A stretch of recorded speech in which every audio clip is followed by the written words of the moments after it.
There is a moment that will undoubtedly enter history, not because I want to dramatize it, but because it happened publicly and nobody will be able to rewrite it afterward. An Israeli outlet reportedly quoted a senior official who allegedly wrote about Trump, word for word, "the greatest enemy of the Jews of our generation."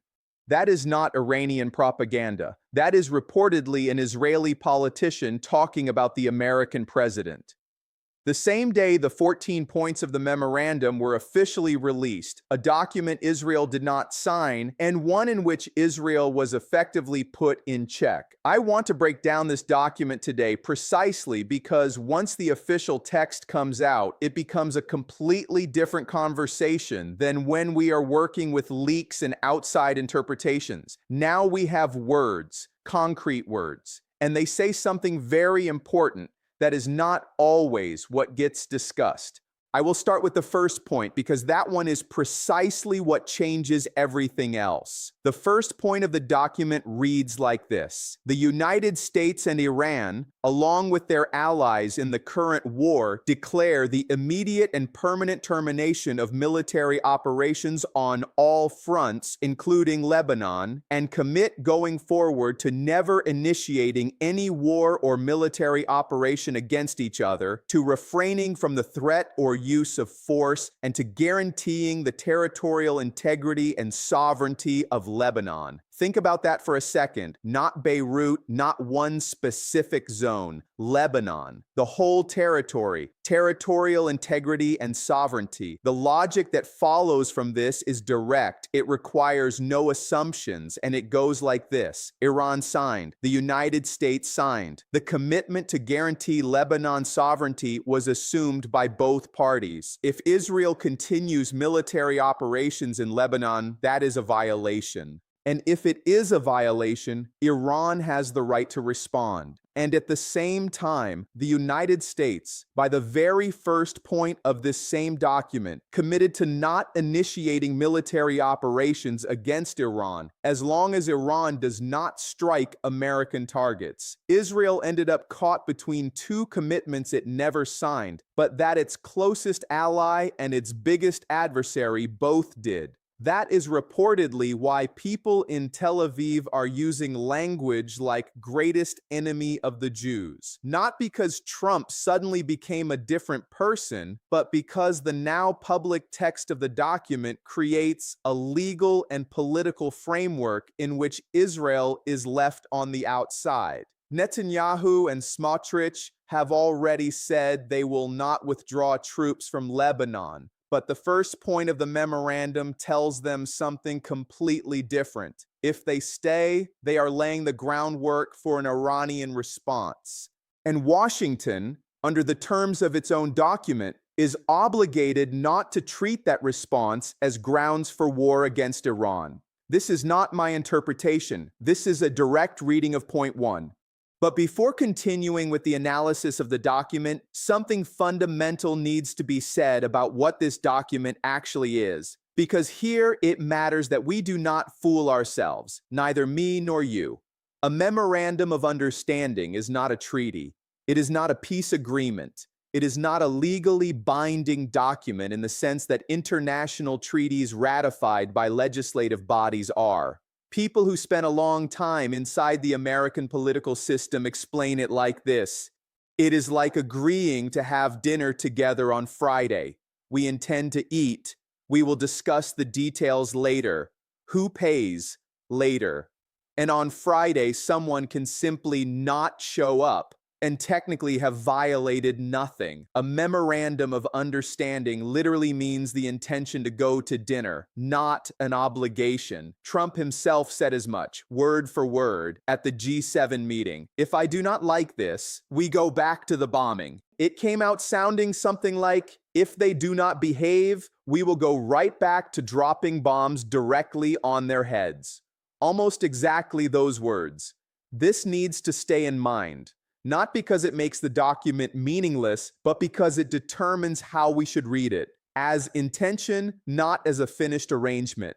Now to the content. Let's go point by point. Second point. a mutual commitment to respect sovereignty and not interfere in internal affairs. The Iranian side reportedly insisted on this formally, because the previous months showed that operations inside Iraqi Kurdistan, backed by American and Israeli intelligence, were aimed at building insurgent structures inside Iran. Iran struck those targets. This point is the attempt to officially close that door. Whether it actually succeeds is a separate question. That kind of operation transfers easily to third-party structures and technically falls outside the scope of a direct commitment. Third point, 60 days to agree on a final deal, with the possibility of an extension. What is most interesting here is what exactly is supposed to constitute that final deal. The document does not define it. It is a deliberately vague zone. The American side will insist this is about the nuclear program. The Iranian side will bring sanctions, Lebanon, Gaza, frozen assets, and troop withdrawal onto the agenda. Those 60 days will not be easy. The fourth and fifth points concern the Strait of Hormuz, and this is where the real strategic core of the entire document sits. The first 30 days, free passage with no fees. After 30 days, Iranian conditions for passage apply, including environmental, insurance, and navigation fees. The Iranian version of the document reportedly adds the word only to the phrase about the 30 fee-free days. The American version leaves that word out, but in practice, there is no real difference. Both versions confirm that after 30 days, Iran has the right to impose fees. That part is not reversible. Before this war, the Strait was treated as de facto international waters under American military control. Now, a document signed by the American president establishes that management of the Strait is exercised by Iran in coordination with Oman. That is a legal fact that will exist no matter how the later negotiations turn out. The next American president can walk away from this memorandum, but the fact that the United States signed a document recognizing Iranian rights over Hormuz cannot be erased. The memorandum is a roadmap for Iran to become the fourth center of global power after the United States, China, and Russia. Not immediately, not tomorrow, but the trajectory points exactly in that direction. The explanation is simple. Iran controls roughly 20% of the world's oil in the sense that it can block its movement at any moment. According to estimates from American intelligence services, this will reportedly continue for at least several more years. During that time, global oil reserves will not recover. Insurance companies are already saying they are watching Iran, not the United States, when they think about the safety of passage through the strait. Shipping companies are watching Iran. The Gulf monarchies are watching Iran. This is the market recognizing strength before politics catches up and does the same. Why did Trump sign now? Because the 60 days following the signing are the most dangerous period for the American economy. Oil from the Persian Gulf will start reaching the market, but from the moment the strait opens to the moment it actually arrives at refineries, another 60 to 90 days pass. Shipping routes, unloading, processing. That means even if everything opened tomorrow, global oil reserves would keep falling towards zero for another 2 or 3 months. This is what gets called hitting bottom with no cushion. If something goes wrong at that moment, the price shock will be vertical, and it will land right in the period before the American midterm elections. Trump is reportedly calculating exactly that. That is why he signed, not out of any sympathy toward Tehran. Eighth point, the nuclear issue. Iran confirms it will not produce or develop nuclear weapons. The enriched uranium currently stockpiled will be diluted down to a lower enrichment level inside Iran, under the supervision of the International Atomic Energy Agency. This matters, not removed from the country, which is what the American side previously insisted on, but diluted on site. This is a real concession from Washington. The ninth point locks in the current status of the nuclear program until the final deal is concluded. Status quo means the current state. Since the war began, Iran has not produced new enriched uranium. That is the state being locked in. Points 12 and 13 cover the release of detainees and the exchange of the bodies of the deceased. A bilateral humanitarian agenda. Now, about the money, $300 billion. There is a point in the document about this. The United States commits, together with regional partners, to developing a plan for Iran's economic recovery and development with funding of at least $300 billion. The implementation mechanism will be agreed within 60 days as part of the final deal. The key phrase is regional partners. That means the Gulf monarchies, not the American federal budget. The American Congress will never vote to send $300 billion to Iran, but what is being described here is a different mechanism entirely. Investment from Gulf countries into Iran's economy with American political backing. And here an interesting logic emerges. As soon as the business sector understands that an American umbrella exists over this agreement, the line starts forming. Nobody wants to arrive late. Already, according to available reporting, several major projects are reportedly being discussed between Iran and Gulf countries. The money started moving before the ink on the document had even dried, because money always flows toward wherever an opportunity opens up. That is why the administration presents this as an American victory. Gulf countries invest in Iran, but under American political direction. That is the American version of the win. In the Iranian version, it is simply the money owed to them all along. Now, about Israel and why the coming days will be decisive. Netanyahu reportedly cannot stop. This is not analytical speculation. It is the structural reality of his position. While the war continues, he remains prime minister with emergency powers. The moment the war stops, the trials reportedly begin. This is not a secret in Israel. It is openly discussed. His son lives in Miami. His spending and his dealings with state contracts are reportedly the subject of pending investigations. The war is the only thing currently delaying those proceedings. That is reportedly why Israel keeps bombing Lebanon. According to available reporting, at the time of recording this, the number of alleged violations of the memorandum on the Israeli side has reportedly exceeded 80 incidents in just a few days since signing. I want to be clear that this figure comes from reported accounts and has not been independently confirmed. But here is the fundamental difference compared to earlier episodes. Before, when Israel did something like this, Trump would simply say Lebanon was not part of the deal. Now there is a published document, point 1, in writing, in actual words. And that is precisely why Trump reportedly told Israel supporters directly at the G7 meeting, without Israel, the United States would not exist. That is not a casual line. It is a reminder of dependence. It is a signal that patience is running thin, even though nobody knows exactly where the limit sits. Israel reportedly plays chess, thinking several moves ahead, while Trump plays backgammon. Israel allegedly struck Beirut deliberately at the exact moment Trump wanted to announce victory for his birthday, reportedly knowing Trump would do everything possible to keep Iran from responding and ruining his moment. If accurate, that would be cold, calculated manipulation, and it reportedly worked. So now the document is public.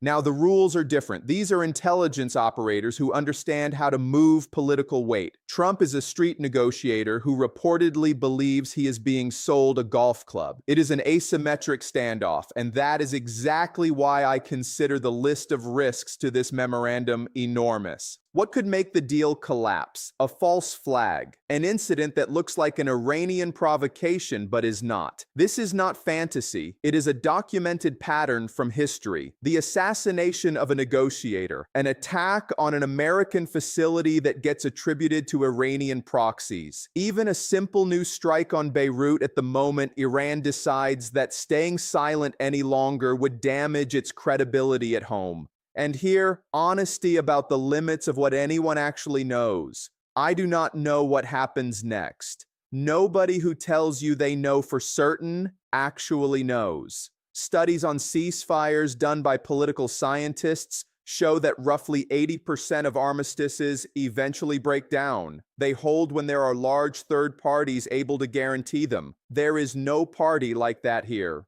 Pakistan did everything it could as a mediator. Qatar helped. China stood behind both sides, but as a guarantor in the military sense, nobody fills that role. That is what makes this current moment fragile, even though the document is real and contains genuinely important elements. Let me return to the economics because that is the main pressure that led to the signing, and it is what will determine what comes next. The mines. The Persian Gulf is mined. Even after the strait reopens, the Pentagon reportedly estimates clearance could take up to 6 months. Insurance companies will not cover tankers while mines remain. Without insurance, tankers do not sail. That means even with a complete political arrangement in place, the actual flow of oil will only begin within several months. In the best-case scenario, several countries' oil reserves, according to available data, are running down to days or weeks of supply remaining. A hit to prices cannot be avoided. The only real question is its size. Qatar's gas infrastructure, according to analysts, will reportedly take a minimum of 4 or 5 years to recover. That is 20% of the world's liquefied natural gas that has been off the market for an extended stretch.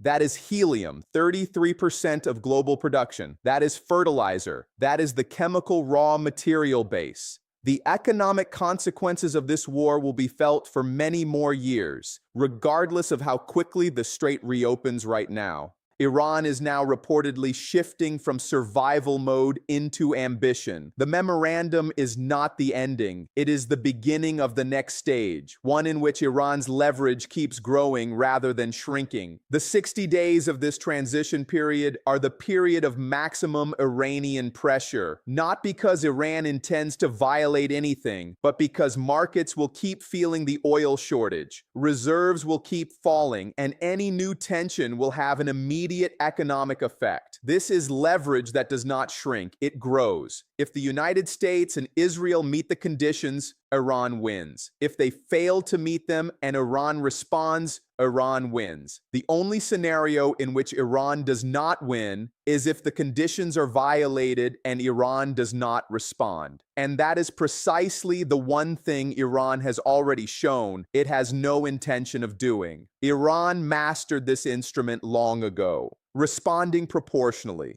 Enough to show that it works, but not enough to trigger a new spiral of escalation. That is the essence of what has happened here. A mid-sized power under 47 years of sanctions, without allies in the Western sense, reportedly secured the signature of an American president on a document that recognizes its right to manage the most important oil choke point on the planet. This is not a military victory in the traditional sense. No territory was occupied, no flags were raised, but it is a shift in the geopolitical balance that, in significance, outweighs most of the territorial changes of the last several decades. The last thing I want to address is the gap between words and reality running through this entire story. Trump claimed he destroyed somewhere between 80 and 85% of Iran's missiles. At the same time, he says that if they do not behave, he will go back to bombing. Wait, if they have no missiles left, what exactly is there to fear? Why threaten bombing against someone who supposedly has no missiles? Both of those statements cannot be true at once. The first is rhetoric for domestic consumption. The second is fear. Iran is reportedly not destroyed. The Iranian military is reportedly not defeated. Missile production in Iran allegedly continued in underground facilities throughout the war.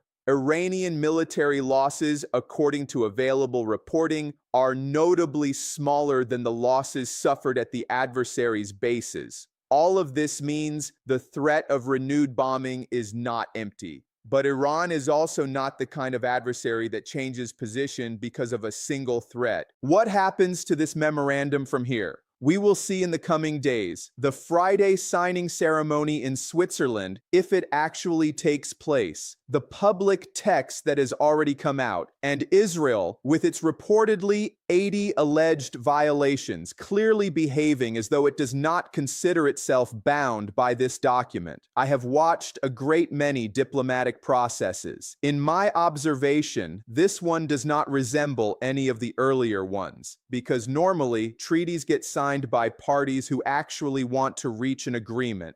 Here, one side, the Iranian side, clearly wanted this. The other, the American side, was effectively forced into it. And the third party, Israel, is doing everything it can to make sure no agreement holds. Arrangements built this way rarely produce lasting results. But point one will remain. The words about Lebanon's sovereignty will remain. The recognition of Iranian rights over the strait will remain. That, on its own, is not nothing. If this breakdown was useful to you, support the video with a comment and a like. See you soon. Dear viewer, wherever you are watching this from, tell us your country and what the mood is like there regarding this conflict. Write it in the comments. Our team translated this material specifically for an English-speaking audience, aiming to convey these ideas with as much precision and clarity as possible. If anything raised questions for you, we look forward to your comments.